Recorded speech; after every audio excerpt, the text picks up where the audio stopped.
The dust of Redemption, Wyoming, was a fine, gritty powder that coated everything, a second skin you learned to live with.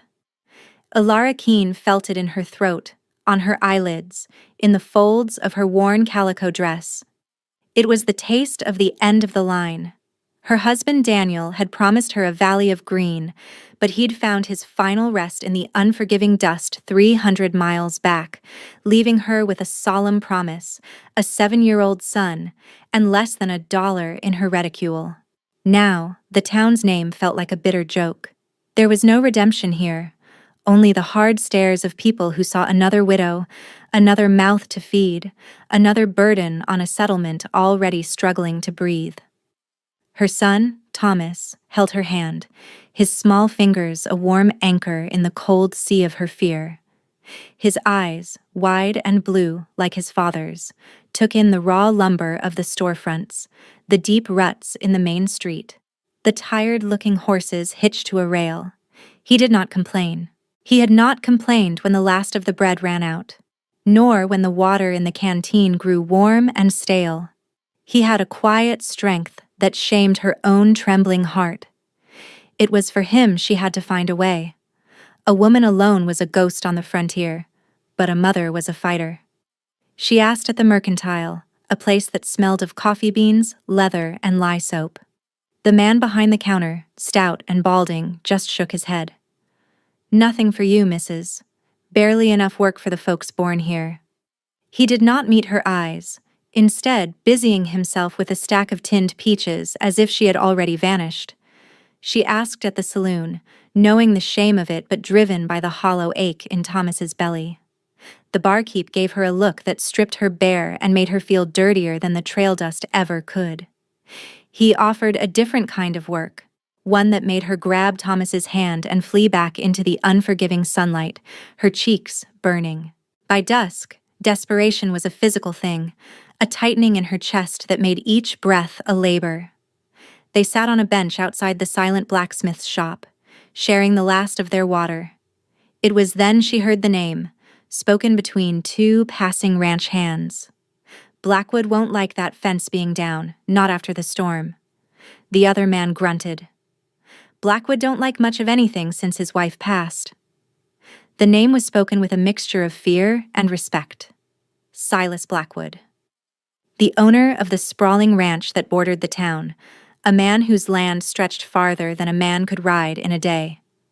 A king in this dusty, forgotten kingdom, a powerful man, a grieving man. A plan, thin and desperate as a spider's thread, formed in her mind.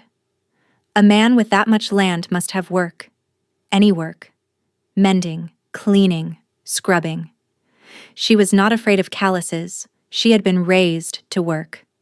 She stood, pulling Thomas to his feet. "Come on, son. One more place to ask." He looked up at her, his trust absolute, and it was like a knife to her heart. She could not fail him.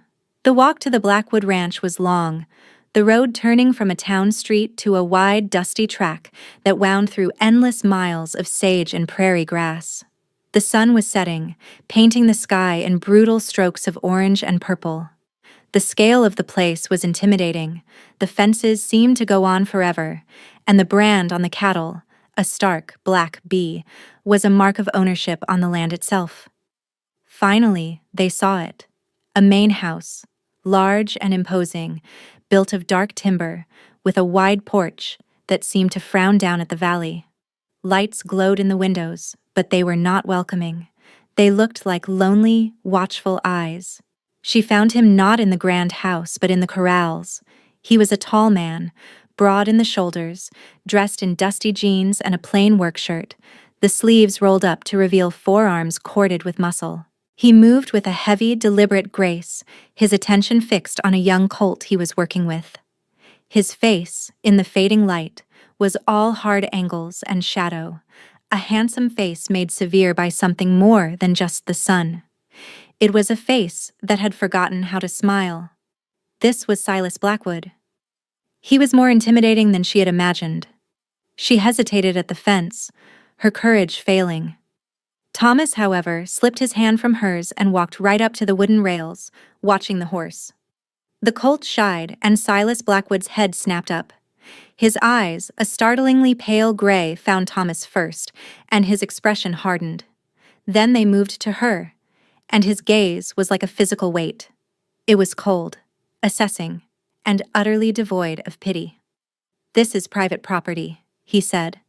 His voice was a low rumble, rough around the edges like he did not use it for pleasantries.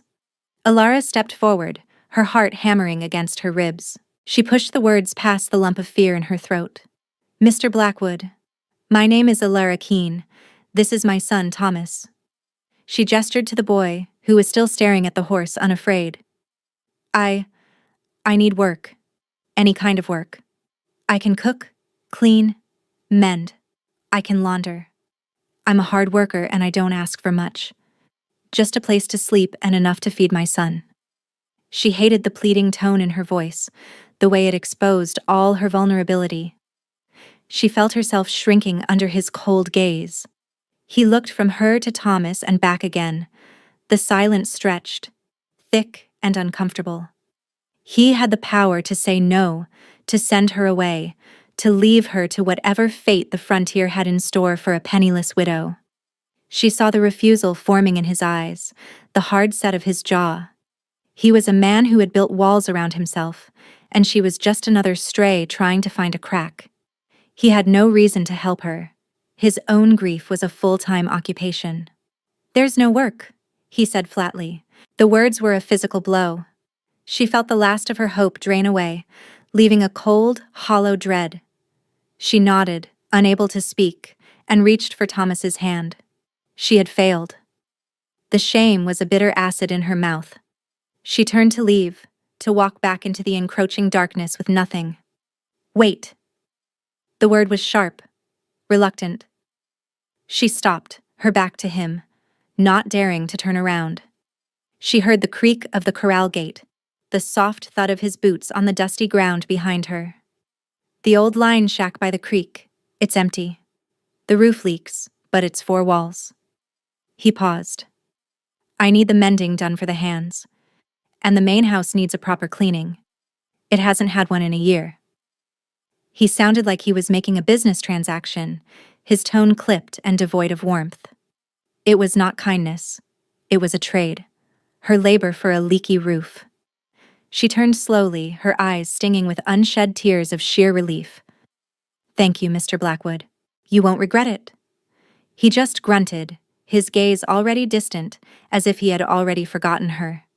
"Jed," he called out, his voice carrying across the yard.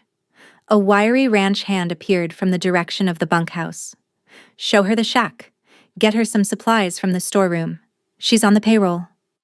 He turned and walked back into the corral without another word, his shoulders a rigid line against the darkening sky.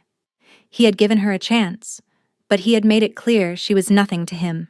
A tool he had acquired, a problem he had solved with minimal effort. But for Alara, it was everything.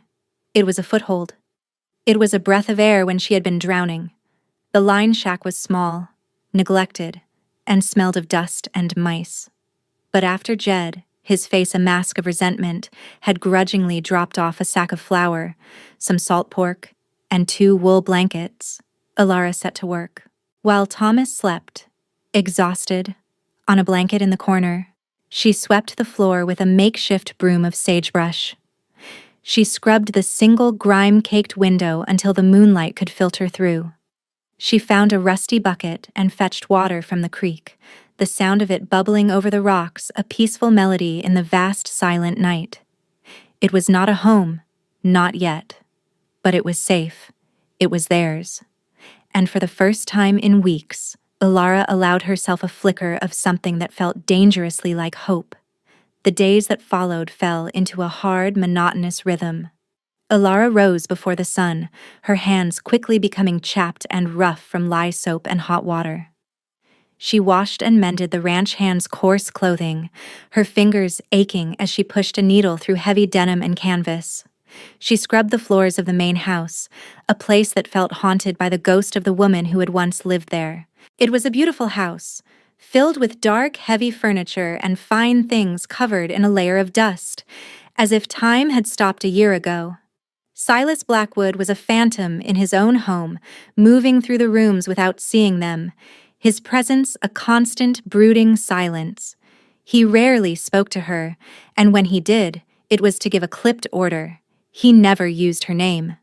The other hands followed Jed's lead, treating her with a dismissive coolness. She was the boss's charity case, an outsider. They left their mending in a pile by the door of her shack without a word and collected it the same way. Only Thomas seemed to find a place. The ranch cook, an old man named Cookie with flour in his eyebrows, took a shine to the boy, letting him shell peas or stir a pot, rewarding him with a warm biscuit. Thomas would spend hours near the corrals, watching the horses with a quiet intensity that reminded Alara so much of her own father, a man who had understood the soul of an animal better than he understood people. Alara learned to read Silas Blackwood in the small things. The way his jaw tightened when he saw Thomas standing where his own child might have stood. The way he would stop and watch a particular horse. A beautiful, pale mare that moved like a whisper of smoke in the pasture. He never rode her. He just watched her, his face a mask of impenetrable sorrow. Cookie told her the mare's name was Ghost, and that she had belonged to his wife, Elena. The horse was the last living thing his wife had truly loved. He was keeping it safe, a living monument to his loss. The town of Redemption remained cold. When Alara walked in for supplies, conversation would hush. Women would pull their children a little closer. The whispers followed her like burrs on a saddle blanket. She was the widow at the Blackwood Ranch. Tongues wagged, fueled by the town matriarch, a formidable woman named Mrs. Gable, whose daughter had once been set to marry Silas. Mrs. Gable looked at Alara as if she were vermin, her eyes sharp with a proprietary spite. Alara learned to keep her gaze fixed on the ground, to get what she needed and leave, the loneliness a constant ache. Her only comfort was Thomas, and the quiet pride of her own hard work. One evening, a storm rolled in, a violent, roaring beast of wind and rain that shook the little shack. Alara held Thomas close as the roof began to leak in a dozen places, the sound of the wind like a screaming animal. The storm raged all night, and when dawn finally broke, it was on a world washed clean and battered. The sky was a bruised, tender gray. Alara stepped outside, pulling her shawl tight. The air was cold and smelled of wet earth and splintered pine. A strange, frantic energy pulsed from the direction of the main corrals. Men were shouting. She saw Silas Blackwood running, his face stark with panic. Drawn by the alarm, Alara hurried toward the commotion. She saw it then, a sight that made her gasp. Ghost, the pale mare, was down in the mud, tangled in a section of fence that had been torn down by the storm. Barbed wire was wrapped cruelly around her leg and flank, and she had clearly struggled against it, tearing her own flesh in a frenzy of terror. Blood stained her pale coat a sickening, dark red. She was trembling, her breath coming in ragged, shallow pants. A deep gash on her chest gaped open, a horrific wound. The ranch hands stood around, helpless and grim. Jed had a rifle in his hands. "She's done for, boss," he said, his voice unusually gentle. "Tore herself to ribbons. Better to put her out of her misery." Silas stood frozen, his face ashen. He stared at the dying horse, the last remnant of his wife, and his carefully constructed walls seemed to crumble. The raw, unguarded agony on his face was terrible to see. He looked like a man being ripped apart from the inside. He gave a single, jerky nod, unable to speak, turning his face away as Jed raised the rifle. "No." The word was out of Alara's mouth before she could think. It was quiet, but it cut through the tense silence like a blade. Every head turned to her. Jed lowered the rifle, scowling. "What did you say, woman?" Silas turned, his gray eyes clouded with a pain so deep it looked like madness. "Get back to your shack," he ordered, his voice cracking. "This is not for you to see." But Alara was already moving. She walked past him, ignoring the fury and grief warring on his face, and knelt in the mud beside the stricken horse. Her father's lessons, buried for years under layers of loss and hardship, came flooding back. She saw not a hopeless case, but a patient. "She's not dying of the wounds," she said, her voice calm and certain, her hands hovering over the mare, assessing. "She's dying of shock and blood loss. If we can stop the bleeding and fight the fever that's coming, she has a chance." She looked directly at Silas. "You need to trust me, right now." For a long moment he just stared at her, this quiet laundry woman, kneeling in the mud, speaking with an authority he had never heard from her. He saw the absolute certainty in her eyes, the practiced calm in her hands. He looked at the horse, at the rifle in Jed's hand, and back at her. It was an impossible choice. His mind screamed to end the suffering, to let go of this last painful reminder. But something else, a flicker of an emotion he hadn't felt in a year, urged him to listen. He saw a strength in her he had never noticed, a steel spine beneath the worn calico. "Do it," he said, his voice a hoarse whisper. Jed looked at him in disbelief. "Boss, she's just a washerwoman." "I said do it," Silas repeated, his voice regaining its command. "Everyone, do as she says." He had no idea why he was trusting her. It was an act of pure, desperate faith. Or perhaps he simply could not bear to be the one to give the final order to destroy the last piece of his past. Alara became a different person. "I need clean cloths, all you can find, and bring buckets of water from the creek. But boil it first. I need whiskey, a knife, and my sewing kit from the shack. And someone needs to find me yarrow and willow bark. Now." The men, stunned by her sudden command but compelled by Silas's order, scrambled to obey. Alara turned her attention back to the mare. She murmured softly, her voice a low, soothing hum, the way her father had taught her. The horse's frantic trembling began to subside, its wild eye fixing on her. She gently began the painstaking work of untangling the barbed wire, her fingers moving with a deftness that belied their rough, chapped state. Silas stood watching, rooted to the spot, as the sun climbed higher in the sky, illuminating the impossible scene. The woman he had hired for pity, her hands covered in the blood of the one thing he had left to cherish, fighting to save its life. He had gone to put the horse down at dawn, to perform the final, terrible act of mercy. But he had found her there instead. She had been at it for hours, working by the dim pre-dawn light. The area around the mare was organized. A small fire burned nearby with a pot of boiling water steaming over it. Clean rags were laid out on a piece of sacking. She was on her knees in the mud, her dress stained, her hair falling from its neat bun. And she was stitching. Her head was bent in concentration, a fine needle flashing in her hand as she laid careful, precise stitches into the gaping wound on the horse's chest. The mare, who would not let another soul near her, lay unnaturally still, her head in Alara's lap. Silas stopped dead, the rifle heavy in his hands. The scene was so surreal, so intensely focused, it felt like a dream. She hadn't noticed him.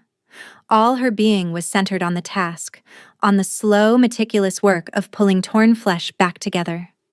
She had made a poultice of crushed leaves, the yarrow he'd had the men gather, and packed it into the smaller wounds before wrapping them with clean cloth. She worked with a silent, graceful efficiency that was mesmerizing. This was not a laundress. This was a healer. He had looked at her for weeks and seen only a desperate widow. He had been blind. He lowered the rifle and walked closer. The sound of his boots in the mud finally made her look up. Her face was pale with exhaustion, smudged with dirt and blood, but her eyes were clear and steady. "She's stable," Alara said, her voice quiet but not tired. "The bleeding is stopped, but the next day will be the worst. The fever will come." She looked down at her work, then back at him. "I did what I could." He could not find his voice. He looked from her to the horse, to the neat line of stitches that looked as fine as any embroidery. He saw the care, the skill, the sheer force of will it had taken to do this. He had been ready to give up, to surrender to the pain. She had refused. She had fought back against the inevitable, armed with nothing more than a sewing needle and a knowledge he couldn't begin to comprehend. "Who are you?" he asked, the words coming out in a rough whisper. She finished her last stitch and knotted the thread, her movements economical and precise. "My father was a veterinarian, back east. He taught me." She didn't elaborate on the fact that his love for animals had outstripped his business sense, that he had died with more debts than friends, his reputation in tatters. She had learned to be quiet about her skills. They were a legacy of failure as much as knowledge. Silas crouched down on the other side of the mare, his gaze fixed on Alara's hands.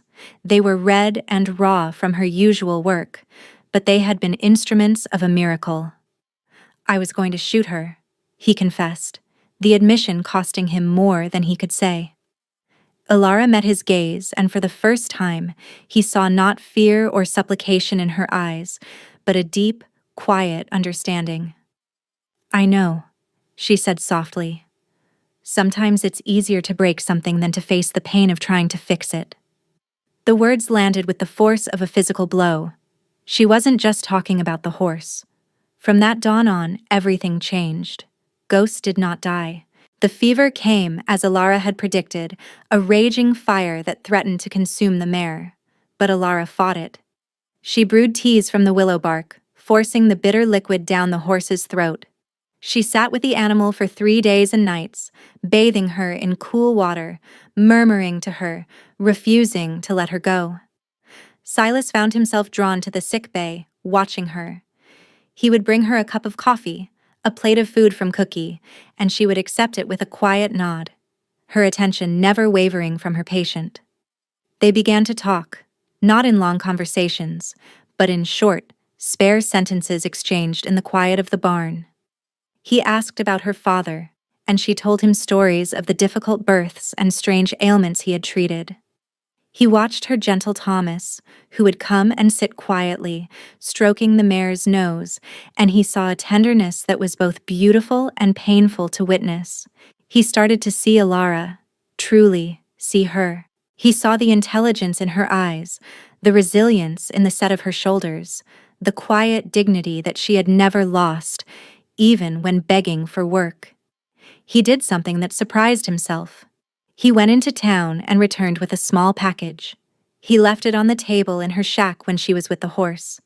It contained salves for her hands, a new, sharper set of sewing needles, and a small, leather-bound book on herbal remedies he'd found tucked away at the mercantile. There was no note. He didn't know how to write one. But when he saw her later, she met his eyes across the yard and gave him a small, hesitant smile. It was the first time he had seen her smile, and it did something strange to his chest. It felt like a key turning in a lock that had been rusted shut for a year. The ranch hands' attitudes began to shift. Respect, on the frontier, was earned through competence. The woman they had dismissed had saved the boss's prized mare when they had all given up. Jed, in particular, was sullenly silent. His resentment now mixed with a grudging awe. The whispers didn't stop, but their tone changed. She was no longer just the widow. She was the woman who had stitched up the Blackwood horse. As Ghost slowly regained her strength, taking her first wobbly steps, a new fragile connection grew between Silas and Alara. It was built in shared silence, in small gestures. He had a sturdy new step built for her shack without being asked. She found a tear in his favorite leather gloves and mended it with stitches so fine they were nearly invisible. He would sometimes walk with her to the creek as she fetched water. Not speaking, just sharing the space, the vastness of the prairie sky above them. He began to need her presence, the quiet calm she brought to the turmoil inside him, and that need terrified him. It was a vulnerability he had sworn he would never allow himself again. One afternoon, they were standing with Ghost in the sunlit pasture. The mare was scarred but whole, nuzzling Alara's shoulder with affection. "She remembers you saved her," Silas said, his voice softer than she had ever heard it. Animals know, Ilara replied, stroking the mare's velvety nose. Silas reached out, intending to stroke the horse, but his hand came to rest over Ilara's. Her skin was warm. Her hand was so small beneath his. A current, hot and sharp, shot through him. He saw her breath catch. Her gaze lifted to his, and in her eyes, he saw a reflection of the same startled awareness he felt. The air grew thick, charged with a year of unspoken grief and a month of burgeoning hope. Neither of them moved. Neither of them breathed. The entire world seemed to shrink to the space between them, to the touch of their hands on the warm neck of the horse she had saved. "Boss!" The shout came from the direction of the house, shattering the moment. It was Jed. Silas pulled his hand back as if burned, a muscle jumping in his jaw. The spell was broken. He turned away, his face once again a closed mask. "I'm needed," he muttered, and strode toward the house without looking back. Ilara was left standing there, her hand tingling, her heart pounding a wild, frantic rhythm. She had seen behind his wall. For a fleeting second she had felt the man, not the grieving ranch owner. And she knew, with a certainty that was both thrilling and terrifying, that she was falling in love with him. The slow burn of their connection was a fragile flame in the harsh wind of the frontier. Mrs. Gable, the town's self-appointed guardian of morality, saw the smoke and was determined to stamp it out. She had watched Silas Blackwood's grief with a patient, predatory eye, certain that in time he would turn to her own plain, suitable daughter, uniting the town's most powerful families. Ilara was an unacceptable disruption to her plans. She was a nobody, a stray, and the growing warmth between her and Silas was an affront. The annual town picnic was a mandatory social event, a rare gathering of the scattered community. Silas, in a move that felt both momentous and terrifying to Ilara, insisted she and Thomas attend with him. "You're part of this ranch," he'd said, his tone leaving no room for argument. "You'll sit at my table." It was a public declaration, and Ilara knew it. She wore her best dress, the one she had mended a dozen times, and brushed her hair until it shone. She felt a nervous flutter in her stomach as she sat beside him on the wagon, Thomas between them. For the first time, she felt a fragile sense of belonging. The picnic was held in a cottonwood grove by the river. The air was filled with the smell of roasted meat and the sound of laughter and a badly played fiddle. At first, people were cautious but polite. The story of Ghost was well known now, and it had granted Ilara a measure of respect. Several ranchers nodded to her, their wives offering tight, curious smiles. But Mrs. Gable was holding court near the dessert table, her voice carrying across the clearing. She waited for the perfect moment when the fiddle music paused and a lull fell over the crowd. She walked directly to their table, her face a mask of false concern. "Silas," she began, her voice dripping with condescending pity.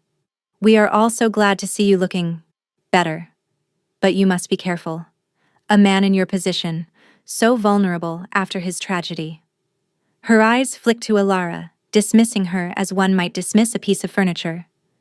"What do you want, Martha?" Silas asked, his voice low and dangerous.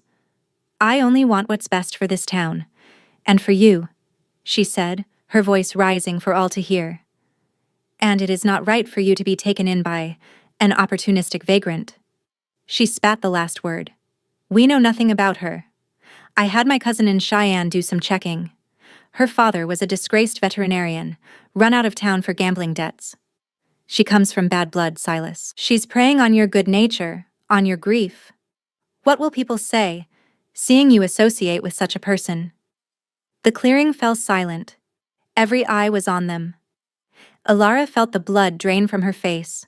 The old shame, the one she had carried for years, was now laid bare for the entire town to see. She felt stripped, exposed, and utterly humiliated. She looked at Silas, praying he would defend her, that he would tell this venomous woman to be silent. But Silas was caught. He was a man who valued his reputation, his name. Mrs. Gable had attacked not just Ilara, but his judgment.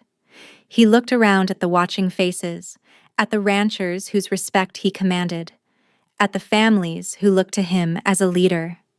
He reverted to the man he had been before Ilara, the cold, closed-off master of the Blackwood Ranch. "She works for me, Martha," he said, his voice tight and controlled. "Who I employ is my business." It was a defense, but it was the wrong one. He was defending his right to hire her, not her character.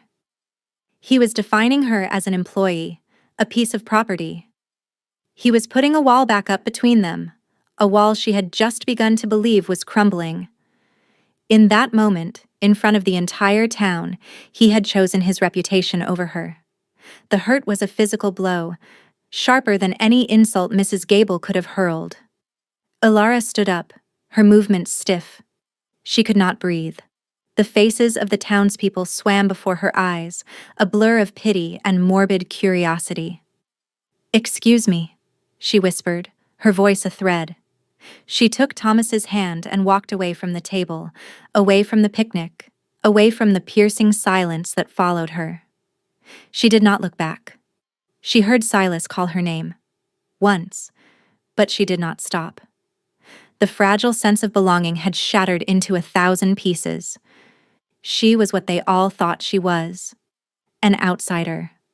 A charity case, and the man she was beginning to love was ashamed of her. That night, the line shack felt more like a prison than a refuge. The walls seemed to close in on her. She had been a fool to hope. Silas Blackwood was a king in his kingdom, and she was a peasant. He might feel a flicker of warmth for her, a debt of gratitude, but he would never risk his throne for her. She was a complication, a source of gossip that tarnished his good name. Staying here would only bring him more trouble and her more humiliation. For her own sake, and for Thomas's, they had to leave. With a heavy, aching heart, she began to pack their few belongings into a small bundle. The book of herbal remedies he had given her sat on the table. She picked it up, her fingers tracing the tooled leather.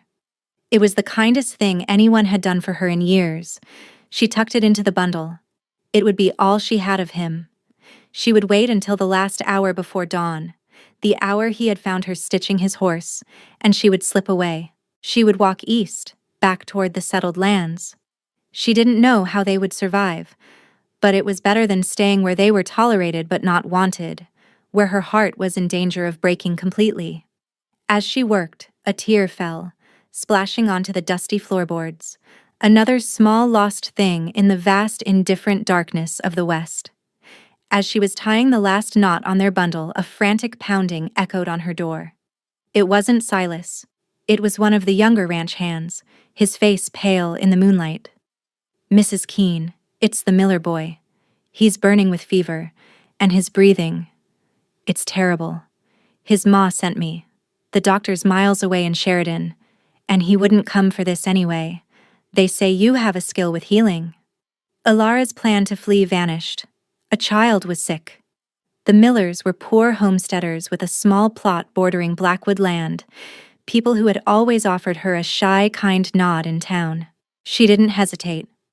"Take me there," she said, grabbing the small satchel of herbs she had gathered and the book Silas had given her. Her own pain would have to wait. The Miller cabin was a scene of desperate fear. The boy, no older than Thomas, was flushed and struggling for every breath, a rattling, wheezing sound coming from his small chest. It was croup, and a bad case of it. His parents looked on, helpless and terrified. Ilara took control, her voice calm and steady, just as it had been with the horse. She sent the father to boil water, creating steam to ease the boy's breathing. She crushed herbs from her satchel, making a poultice for his chest and a tea to fight the fever. She worked through the night, her own exhaustion a distant hum beneath the urgent need of the child. Meanwhile, Silas had returned to an empty picnic ground, the shame of his own cowardice a bitter taste in his mouth. He had let Martha Gable silence him. He had seen the devastation in Ilara's eyes as she walked away, and it had cut him deeper than any physical wound. He went to her shack, to apologize, to explain, to say the things he should have said in front of the whole town. But the shack was empty. The fire was out. and the small bundle of their belongings by the door told him everything. She was leaving. A cold, sharp panic seized him, a terror far greater than the grief he had nursed for a year. Grief was the pain of something lost. This was the pain of something he was about to lose, something he had just realized he could not live without. He saddled a horse, his movements frantic. He didn't know where she was going, but he would find her. He would not let her disappear into the wilderness. He rode out, scanning the dark plains, his heart pounding with a desperate rhythm. He had to find her, not to order her back, but to beg her to stay. He had to tell her that his reputation meant nothing without her, that the cold, empty life he had been living was no life at all. He had to tell her he needed her. He didn't find her on the road east. On a hunch, a desperate hope, he rode toward the Miller homestead, knowing they were the only neighbors for miles, and he saw it, a light in the window. He dismounted and approached quietly, his dread warring with a sliver of hope. He looked through the window, and there she was. She was not running. She was fighting. She was kneeling by the child's cot, her face etched with exhaustion, but her hands steady as she spooned medicine into the boy's mouth. The cabin was filled with steam. She was saving a life. She was saving his community, the very people whose judgment he had feared. In that moment, watching her through the window, Silas Blackwood's last wall crumbled into dust. He saw her not as a laundress, or a horse healer, or a charity case. He saw her as the strongest, most decent person he had ever known. He had stood silent while a lesser woman tried to tear her down, while she was here, silently holding his world together. The shame of it burned him. He opened the door and stepped inside. The Millers looked up, startled. Ilara's head snapped around, her eyes widening in shock when she saw him. He didn't look at the parents. He only looked at her. He walked across the small room and knelt beside her. He didn't speak, just reached out and took the spoon from her trembling hand, his fingers closing over hers. He looked at the sick child, then back at her, his eyes full of everything he had failed to say. "Ilara," he said, his voice thick with emotion. "Forgive me." He wasn't just asking for forgiveness for the picnic. He was asking for forgiveness for his cowardice, for his blindness, for the year he had spent wrapped in his own pain. He looked at Mr. Miller. "Your boy?" "The fever broke an hour ago," the man said, his voice choked with gratitude, his eyes on Ilara. She saved him." Silas turned back to Ilara. In front of the grateful family, he made his choice. "I was wrong," he said, his voice clear and strong, for her and for the world to hear. "I was a fool and a coward. What you are is the best part of this ranch, the best part of this town." He took her hand, the one not holding the spoon, and held it tight. "Please, don't go. Stay. I need you."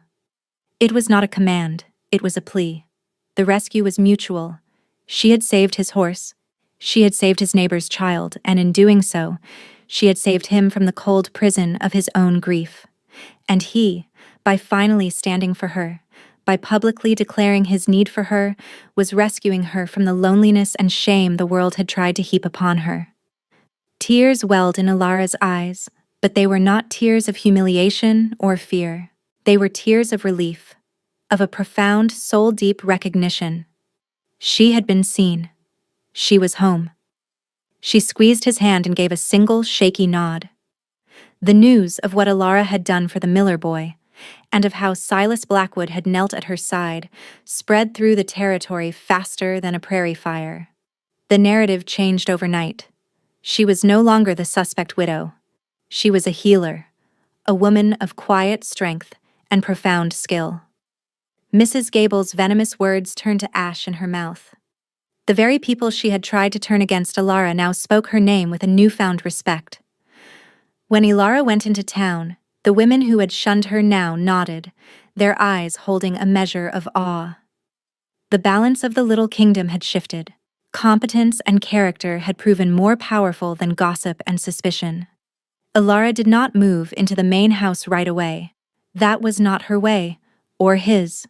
Instead, the change happened in 100 small, significant ways. Silas no longer ate his meals alone in the cavernous dining room. He ate with her and Thomas in the warm, fragrant kitchen, Cookie beaming as he served them.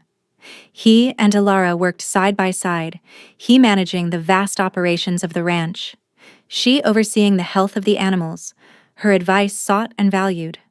The line shack was repaired, the roof properly fixed, a small garden planted out front where she grew her herbs. It became less a place of exile and more a sanctuary. Silas began to live again. He laughed, a deep, rusty sound that at first startled the ranch hands, and then became a welcome fixture. He taught Thomas how to ride, placing him on a gentle pony with a patience that made Alara's heart ache. He started riding Ghost again, the pale mare a living symbol of a wound that had finally begun to heal. He spoke of his late wife, Elena, not with the raw agony of fresh loss, but with a quiet, sad fondness. He was sharing his past with Alara, letting her into the locked rooms of his heart. One evening, as autumn painted the cottonwoods gold, he came to her shack. He didn't knock, just stood on the new step he had built for her, turning his hat over and over in his hands. "Thomas is asleep," she said softly, stepping out onto the porch. The air was cool and crisp, smelling of wood smoke and dying leaves. They stood in comfortable silence for a long moment, watching the last light fade from the sky. "The main house is too quiet," he said finally, not looking at her. "It's too big for one man. It was always meant for a family." He paused, taking a deep breath. "It's not a house without you in it, Alara. It's just a building." He finally turned to face her, his pale gray eyes serious and vulnerable in the twilight. "I am not asking you to be a servant in it. I am asking you to be its heart, to be my wife, to let me be a father to your son." He was not offering her a place as a possession, but as a partner. He was offering her a home, a name, a future, all laid bare with a humble sincerity that stole her breath. She had arrived in this place with nothing but dust and desperation. She had begged him for work, and he had found her at dawn, stitching his broken world back together. Now he was offering her the whole of it. "Silas," she began, her voice trembling. He held up a hand, a flicker of his old fear in his eyes. "You don't have to answer now. Just think on it." But she stepped forward, closing the small space between them. She reached up and laid her hand against his cheek, the rough stubble scratching her palm. "There is nothing to think on," she said, her voice clear and strong. "Yes. My answer is yes." A slow smile spread across his face, a genuine, soul-deep smile that reached his eyes and transformed his severe features into something boyishly handsome. He wrapped his arms around her, pulling her close, and buried his face in her hair. He smelled of leather, dust, and pine, the scent of the frontier, the scent of home. He held her not with the desperation of a drowning man, but with the steady, certain strength of a man who has finally found his harbor. They were married by the circuit preacher a month later, not in the stuffy church, but in the cottonwood grove by the river where she had once been so humiliated. The whole town was there, not as judges, but as witnesses. As Silas slid a simple gold band onto her finger, Ghost, the pale mare with the faint silvery scars, watched from a nearby pasture, a quiet testament to the healing of hearts as well as bodies. The frontier was still a wild and dangerous place, but standing beside this strong, healed man, with her son laughing nearby, Alara Keene Blackwood knew she had found her place. She had arrived in dust, but she had found her dignity, her purpose, and her love. The kingdom was no longer just his, it was theirs, and it was, finally, a place of redemption.